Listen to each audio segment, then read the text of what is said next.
23ویں سپارے کا آغاز سورہ یاسین شریف سے ہو رہا ہے، اور یہاں اللہ تعالیٰ نے اصحاب القریہ کا واقعہ بیان فرمایا۔ بنی اسرائیل میں ایک ایسی قوم تھی کہ جب وہ قوم بگڑی تو اللہ تعالیٰ نے اپنی سنت کے مطابق اس قوم میں ایک رسول کو مبعوث فرمایا۔ انہوں نے اس کی نبوت کو جھٹلا دیا۔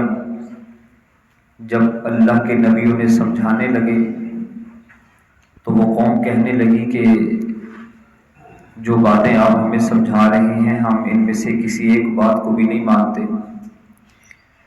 اللہ تعالیٰ نے ان کی نبوت کی تصدیق کے لیے ایک اور نبی کو مبعوث فرمایا۔ قوم نے انہیں بھی جھٹلا دیا، اور پھر اللہ تعالیٰ نے 2 انبیاء کے بعد اللہ تعالیٰ کی رحمت اور اللہ کی شفقت کے تقاضے میں ایک تیسرے نبی تشریف لائے۔ انہوں نے ان تیسرے نبی کو بھی جھٹلا دیا، یہاں تک کہ تیسرے نبی کو قتل کرنے کے منصوبے بنانے لگے۔ یہ تمام معاملات ہو رہے تھے کہ اچانک بستی کے کونے سے ایک شخص اٹھا۔ وہ شخص جو تنہا رہا کرتا تھا اور اس نے اللہ تعالیٰ کے انبیاء کی دعوت کو قبول کیا اور اللہ تعالیٰ کی عبادت کیا کرتا تھا، وہ آیا اور اس نے کہا کہ اے قوم، تم اللہ تعالیٰ کے انبیاء کی باتوں کو کیوں جھٹلاتے ہو؟ یہ تمہیں سمجھاتے ہیں،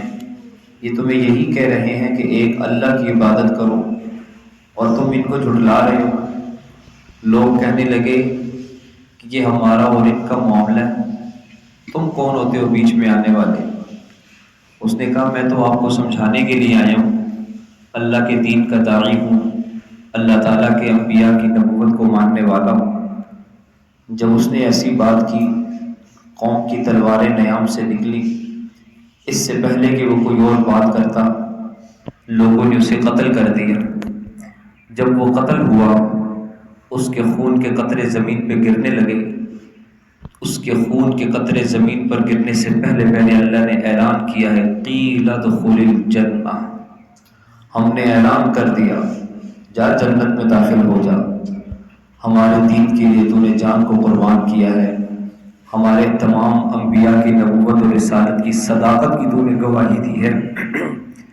جب وہ جنت میں گیا، جنت کی نعمتوں کو اور جنت کے انعامات کو اس نے دیکھا، وہاں پر پھر اس کے دل میں تڑپ پیدا ہوئی۔ اللہ تعالیٰ نے اس کو بھی بیان کیا۔ وہ کہنے لگا یا لیت قومی یعلمون، اے کاش کہ میری قوم کو یہ پتہ چل جاتا کہ اللہ تعالیٰ نے میرے ساتھ کیا کیا، بما غفر لی ربی، اللہ تعالیٰ نے مجھے معاف فرما دیا۔ جب قوم نے اسے شہید کر دیا تو پھر اللہ تعالیٰ نے اس بستی کے دروازے سے ایک فرشتے کو کھڑا کیا، اور اس نے ایک ہی چیخ ماری، اور اس چیخ سے پوری قوم کے کلیجے پھٹ گئے، اور آن کی آن، لمحوں کے لمحوں میں اللہ نے انہیں ہلاک کیا۔ پوری بستی انطاکیہ کو اللہ تعالیٰ نے صفحہ ہستی سے مٹا کر راکھ بنا دیا، اور اعلان کر کے کہا وما انزلنا علی قومہ من جند من السماء، ہم کو اس قوم کو تباہ کرنے کے لیے آسمان سے فرشتوں کی قطاریں نہیں اتارنی پڑی، ہمیں آسمان سے فرشتوں کے لشکر نازل نہیں کرنے پڑے۔ ان کانت الا صیحۃ واحدہ، ان کو تباہ کرنے کے لیے ایک لمحے کی چیخ ہی کافی تھی، اور ایک چیخ سے ہم نے انہیں تباہ و برباد کر کے رکھ دیا ہے۔ یاد رکھنا، اگر تم بھی راہ راست سے بھٹک جاؤ گے تو تمہیں ہلاک کرنے میں ہمیں کوئی دیر نہیں لگے گی۔ جیسے انہیں ہم نے برباد کیا ہے، ایسے ہم تمہیں بھی صفحہ ہستی سے مٹا سکتے ہیں۔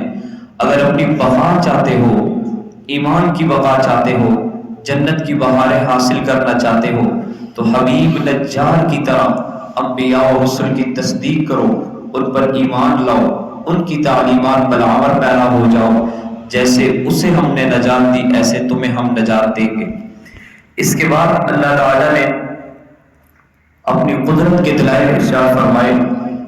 کہ کس طرح ہم آسمان سے بارش کو برسا کر مردہ زمین کو زندہ کر رہے ہیں، لیل و نہار اور شمس و قمر کا نظام بیان فرمایا کہ روز اول سے آج تک سورج اپنے مدار میں چل رہا ہے، والشمس تجری لمستقر لها، سورج کا اپنا راستہ ہے، والقمر قدرناہ منازل، چاند کے اپنی منازل ہیں، ہم نے انہیں اپنے اپنے راستے دے دیے اور وہ اپنے مدار میں گردش کر رہے ہیں۔ ان کی گردش سے لیل و نہار، دن کا جانا، رات کا آنا، دن اور رات کا بڑا اور چھوٹا ہونا، یہ ہماری قدرت کی بہت بڑی دلائل ہیں۔ اور پھر کشتیاں اور جہاز جو سمندر میں چلتے ہیں، کیسے ہمارے محیط سمندروں میں تمہارے دل کو جیسے جہاز ہماری قدرت اور ہمارے حکم سے چل رہے ہوتے ہیں۔ پھر قیامت اور محشر کی ہولناکی کو بیان فرمایا، سور پھونکے جانے کا تذکرہ فرمایا، اور وہ ایسا دن آئے گا کہ جس دن مجرموں کی زبانیں بند کر دی جائیں گی اور ان کے اعضاء بولیں گے، اور اس دن ہم الگ کر دیں گے، ایمان والے الگ ہوں گے اور کفار الگ ہوں گے۔ آج تو ایک صف میں سب کھڑے ہوتے ہیں، ایک جگہ پہ سب رہتے ہیں، لیکن وہ دن ایسا آئے گا، وَامْتَازُوا الْيَوْمَ أَيُّهَا الْمُجْرِمُونَ، اس دن ہم اعلان کریں گے کہ اے مجرموں، دنیا میں تم اکٹھے رہا کرتے تھے، لوگوں کو تمہارے کرتوتوں کا پتہ نہیں تھا، لیکن ہم سب کچھ جانتے تھے، تمہاری رات کی سیاہیوں کو بھی ہم دیکھا کرتے تھے، جو تم کر رہے تھے، جو تم سوچ رہے تھے، جو تمہارے عقائد تھے، ہم سے مخفی نہ تھے۔ آج ایمان والوں سے اور ہماری ماننے والوں سے الگ ہو جاؤ۔ وَامْتَازُوا الْيَوْمَ أَيُّهَا الْمُجْرِمُونَ، اس دن اعلان ہوگا، مجرموں کو الگ کر دیا جائے گا، ماننے والے الگ ہو جائیں گے۔ پھر سورہ یاسین کے آخر میں اللہ تعالیٰ نے دوبارہ زندہ ہونے کے دلائل ارشاد فرمائے کہ ایک شخص آیا اور اس نے ایک ہڈی کو ہاتھ میں لیا اور اسے مسل کے راکھ کو ہاتھ میں رکھ کر پھونک مار کے اڑا دیا، اور اس کے بعد کہنے لگا کہ کیا تمہارا خدا اس ہڈی کو دوبارہ زندہ کرنے پہ قادر ہے؟ اللہ تعالیٰ نے کہا اولم یر الانسان، انسان دیکھتا نہیں ہے، انا خلقناہ من نطفہ فاذا هو خصیم مبین، آج وہ ہماری قدرت اور ہماری طاقت کے بارے میں جھگڑا کرتا ہے، وہ اپنی تخلیق کو نہیں دیکھتا، ہم نے کیسے قطرہ ناپاک سے اسے وجود عطا کیا۔ وضرب لنا مثلا، آج وہ ہمارے لیے مثالیں بیان کرتا ہے، وہ کہتا ہے کہ اللہ زندہ کیسا کرے گا مرنے کے بعد؟ یہ اتنے بڑے آسمان کو ہم نے ایک امر کن سے کھڑا کیا، اتنی بڑی زمین کو ایک امر کن سے بچھا دیا، اتنی بڑی مخلوقات کو ہم نے جب وجود عطا کیا ہے، تو انسان تو ایک چھوٹی سی مخلوق ہے، اسے دوبارہ زندہ کرنا ہمارے لیے کیا مشکل ہے؟ ہم دوبارہ زندہ کریں گے، اور اللہ تعالیٰ فرماتے ہیں کہ ہم اپنے سامنے کھڑا کریں گے۔ اس کے بعد سورہ صافات میں دو باتیں ارشاد فرمائیں۔ لوگوں نے یہ عقیدہ کھڑ لیا اللہ کے بارے میں، کہنے لگے کہ فرشتے اللہ کی بیٹیاں ہیں۔ اللہ تعالیٰ نے فوراً سورہ صافات نازل فرمائی اور کہا یہ تو میری ایسی مخلوق ہے جو صفوں میں کھڑی ہوئی ہے۔ اور پھر جہنمیوں کا اور جنتیوں کا آپس میں خوشگوار مکالمہ اللہ تعالیٰ نے بیان فرمایا کہ جہنمی ایک دوسرے کو لام تام کر رہے ہوں گے اور اہل جنت ایک دوسرے کے ساتھ خوشگبیوں میں مصروف ہوں گے۔ اس کے بعد انبیاء و رسول کے تذکرے بیان فرمائے۔ سب سے پہلے حضرت نوح علیہ السلام کی دعوت کو بیان کیا، پھر حضرت ابراہیم علیہ السلام کی دعوت توحید کو بیان فرمایا، اور بتایا کہ کس طرح تنہا اکیلے ابراہیم پوری قوم پوری ملت سے ٹکرا گئے، لوگوں نے قوم انہیں گھر سے نکلنے پہ مجبور کرتی ہے، وطن چھوڑنے پہ مجبور کرتی ہے، یہاں تک کہ قوم نے انہیں ختم کرنے کا منصوبہ بنا لیا۔ تنہا ابراہیم کو ہم نے استقامت اور جرت کی وہ بہاریں عطا کی کہ پوری قوم سے ابراہیم علیہ السلام ٹکرا گئے اور کہنے لگے اگر تم مجھے مارنا چاہتے ہو تو تم مجھے مار دو، جلانا چاہتے ہو تو میں اللہ تعالیٰ کی توحید پہ جلنے کو تیار ہوں۔ لوگوں نے انہیں آگ میں جلانے کی کوشش کی، اللہ تعالیٰ نے انہیں زندگی عطا فرمائی، اور اللہ تعالیٰ نے بتایا کہ ہماری توحید کے لیے اگر کوئی اتنی بڑی قربانی دے گا، ہم صرف اسے نہیں زندہ رکھیں گے، اس کے تذکروں کو بھی زندہ رکھیں گے، اس کی قربانی کو بھی زندہ رکھیں گے، اس کے جذبات کو بھی زندہ رکھیں گے۔ اور پھر ابراہیم علیہ السلام کا اپنے بیٹے کو ذبح کرنے کی حکم کی تعمیل کا واقعہ اللہ تعالیٰ نے ارشاد فرمایا کہ اسماعیل علیہ السلام کو کس طرح ابراہیم علیہ السلام نے ہماری محبت پہ قربان کیا۔ پھر حضرت موسیٰ اور حضرت ہارون علیہ السلام کا تذکرہ، پھر حضرت الیاس علیہ السلام کا واقعہ، جنہیں شام میں ایک ایسی قوم کی طرف نبی بنا کر بھیجا جو بعل نامی ایک بت کی عبادت کیا کرتی تھی۔ الیاس علیہ السلام نے انہیں اللہ کی توحید کی طرف بلایا۔ پھر حضرت لوط علیہ السلام کی قوم کا واقعہ کہ وہ قوم شہوت پرستی میں مبتلا تھی، ہم نے اس قوم کو صفحہ ہستی سے مٹا دیا، نشان عبرت بنا دیا۔ پھر حضرت یونس علیہ السلام کا واقعہ ارشاد فرمایا کہ کس طرح یونس علیہ السلام کو مچھلی کے پیٹ میں ہم نے زندہ رکھا، اور اللہ تعالیٰ نے اعلان کر کے کہا کہ اگر مچھلی کے پیٹ میں یونس علیہ السلام ہمیں یاد نہ کرتے، ہم سے مدد نہ مانگتے، تو ہم صبح قیامت تک یونس علیہ السلام کو مچھلی کے پیٹ میں رکھتے۔ ان تاریکیوں میں، ان اندھیروں میں یونس علیہ السلام کی صدا کو، ان کی پکار کو ہمارے علاوہ اور سننے والا کوئی نہیں تھا۔ جو کوئی بھی ہمیں یونس علیہ السلام کی تائید میں ایسے پکارے گا کہ وہ ہم سے مدد مانگے گا، جیسے ہم نے یونس علیہ السلام کو نجات عطا فرمائی، ایسے ہی ہم تمام لوگوں کی دعاؤں کو قبول کرنے والے ہیں۔ اس کے بعد سورہ صاد میں اللہ تعالیٰ نے توحید کو بیان فرمایا، تمام انسانوں کی موت اور حیات کے پورے نظام کو بیان کر کے فرمایا کہ یہ ایک اللہ کے قبضہ قدرت میں ہے۔ اور پھر اپنے پاک پیغمبر رسول کریم صلی اللہ تعالی علیہ وسلم کو تسلی دی، قریش کی مذمت ارشاد فرمائی، اور آپ علیہ السلام کو تسلی دیتے ہوئے فرمایا کہ جتنے بھی نبی ہم نے مبعوث فرمائے ہیں، ہر نبی کو ان کی قوم نے جھٹلایا، قوم نے تکذیب کی، شرک کرنے والے ہر دور میں متحد رہے، متفق رہے، ان کا نظریہ ایک رہا، وہ ہر دور میں ہمارے انبیاء کو تنگ کرتے رہے، انہیں اذیت پہنچاتے رہے۔ میرے پاک پیغمبر آپ پریشان نہ ہوں۔ تسلی کے طور پر اللہ تعالیٰ نے حضرت داؤد علیہ السلام کے شکر کا واقعہ بیان فرمایا کہ ہم نے ایک ایسے نبی بھیجے، داؤد علیہ السلام، جنہیں ہم نے مادی طور پر بھی حکمرانی عطا فرمائی، انہیں مال و دولت عطا کیا، لاؤ لشکر عطا کیے، اور روحانی طور پر بھی انہیں سلطنت عطا فرمائی کہ ہم نے انہیں نبوت عطا کی۔ اور اس قدر عطا کرنے کے بعد ہم نے داؤد علیہ السلام کو ایسی زبان عطا کی، ایسی آواز عطا کی کہ ہمارے داؤد جب کھڑے ہو کر ہمارے کلام، ہماری کتاب کی تلاوت کیا کرتے تھے تو آسمان کے دامن میں اڑنے والے پرندے بھی رک کے ان کی لحن داؤدی کو سنا کرتے تھے، ان کی آواز پر درخت جھوم جایا کرتے تھے،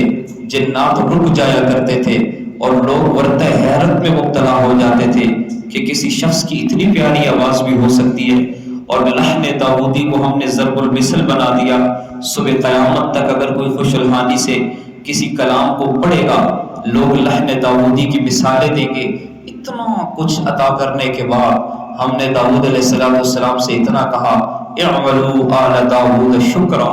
اے داؤد ہمارا شکر ادا کرو۔ داؤد علیہ السلام نے جب شکر ادا کیا تو ہم نے داؤد علیہ السلام کو انعام عطا کیا، اور انعام ایسا دیا کہ داؤد علیہ السلام کے بیٹے کو بھی ہم نے نبوت عطا کی، اور داؤد علیہ السلام کو جتنی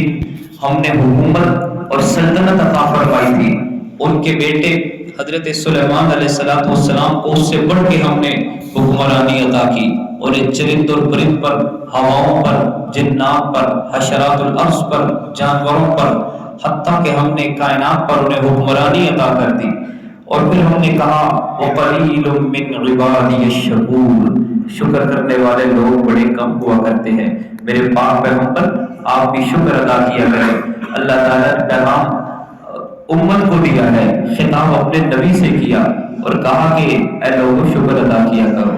اس کے بعد سورہ صاد میں حضرت ایوب علیہ السلام کا واقعہ بیان فرمایا کہ ہم نے اپنے ایک پیغمبر کو بڑی وجاہت عطا فرمائی تھی، بڑا وقار عطا کیا تھا، بڑی حکمرانی عطا کی تھی۔ ہر وقت خدام، نوکر اور چاکر دائیں اور بائیں، آگے اور پیچھے ہوا کرتے تھے۔ لوگ ان کے ایک اشارہ ابرو کے منتظر رہا کرتے تھے۔ باغات تھے ان کے پاس جانور تھے، مویشی تھے، سب کچھ عطا کیا۔ پھر ہم نے آزمائش بھیجی، ہم نے ایوب علیہ السلام کی اولاد کو بھی ہلاک کر دیا، ہم نے ایوب علیہ السلام کے باغات کو بھی ویران کر کے رکھ دیا، ہم نے ایوب علیہ السلام کی حویلیوں کو بھی ویران کر دیا، ہم نے ایوب علیہ السلام پر بیماری کو نازل کیا، اور 18 سال، 1 2 3 نہیں، 18 سال تک ہم نے اپنے ایوب کو آزمایا ہے، اور ہمارا ایوب صبر کا پہاڑ بنا رہا۔ ایک دفعہ بھی زبان پر شکایت نہیں آئی، ایک دفعہ بھی انہوں نے نہیں کہا کہ اے اللہ میں بیمار ہوں تو مجھے شفا عطا کر، اور انہوں نے کہا اے اللہ مجھے تکلیف پہنچی ہے، ربی انی مسنی الضر، اے اللہ میں بڑی تکلیف میں ہوں، وانت ارحم الراحمین، تو بڑا رحم کرنے والا ہے، تیری رحمت کا اگر تقاضا میری تکلیف کو دور کرنا ہے تو تو دور کر دے، اور اگر مجھے تکلیف میں رکھ کر، یا اللہ اگر مجھے تکلیف میں رکھنا تیری حکمت میں بہتر ہے تو مولا تو ارحم الراحمین ہے، جیسے تو چاہتا ہے ویسے کر، میں تیری چاہت اور تیری تقدیر کے ہر فیصلے پہ صابر ہوں۔ اللہ تعالیٰ نے قرآن میں ایک نبی کو صابر ہونے کا اعزاز عطا فرمایا۔ یوں تو ہر نبی صابر ہوا کرتے ہیں، لیکن ایوب علیہ السلام کے بارے میں خصوصیت کے ساتھ انہیں ایک تمغہ عطا کیا، فرمایا کہ ہمارا ایوب بڑا صبر کرنے والا ہے۔ اور اللہ تعالیٰ نے اپنے حبیب محمد رسول اللہ صلی اللہ علیہ وسلم کا یہ واقعہ سنا کر صبر کا درس دیا، اور امت کو یہ پیغام دیا سورہ صاد میں کہ جیسے حضرت داؤد علیہ السلام نے شکر کیا، ایوب علیہ السلام نے صبر کیا، دونوں کامیاب ہوئے۔ تم بھی شکر اور صبر کے راستے پہ چلو گے، ہم تمہیں بھی کامیاب فرمائیں گے۔ سورہ زمر 23ویں سپارے کی آخری سورت ہے، اور اس سورت کے آغاز میں اللہ تعالیٰ نے قرآن مقدس کی عظمت کو بیان فرمایا، اس کے بعد توحید کو بیان کیا، کس طرح اللہ تعالیٰ نے انسان کو ماں کے پیٹ میں 3 تاریکیوں میں پیدا کیا ہے۔ مشرکین کی مثال اس غلام کی طرح ہے جس کے کئی آقا ہوں، اور موحد کی مثال اس غلام کی طرح ہے جس کا ایک ہی آقا اور مولا ہو۔ اور پھر اس صورت میں اللہ تعالیٰ نے قرآن مقدس کی عظمت کو بیان کر کے اعلان کیا، لوگوں نے رسول کریم صلی اللہ علیہ وسلم کو یہ پیشکش کی، کہا کہ کچھ عرصہ آپ ہمارے معبودان باطلہ کی عبادت کر لیں، اور جب آپ ان کی عبادت کریں گے تو 1 سال ہم آپ کے خدا کی عبادت کریں گے۔ رسول کریم صلی اللہ تعالیٰ علیہ وسلم کو اللہ تعالیٰ نے اس صورت میں واضح اعلان کرنے کا حکم دیا، فرمایا کہ تم آپ لوگوں کو بتا دیجئے کہ ایسا ممکن ہی نہیں ہے کہ میں تمہارے معبودان باطلہ کی عبادت کا ایک لمحے کے برابر میں اگر سوچوں، یہ ممکن نہیں ہے۔ تم اللہ کی عبادت کرو گے، اللہ تعالیٰ تمہیں جزا عطا فرمائیں گے، اللہ تعالیٰ کے احکامات سے ٹکراؤ گے، اللہ تعالیٰ تمہیں صفحہ ہستی سے مٹا کے خاک بنا دیں گے، راکھ بنا کر نشان عبرت بنا دیں گے۔ اللہ کی مانو گے تمہارا فائدہ ہے، اللہ کی نہیں مانو گے تمہارا اپنا نقصان ہے۔ ھذا ما عندی، اللہ تعالیٰ ہمیں اس پر عمل کرنے اور اس کو سمجھنے کی توفیق عطا فرمائے۔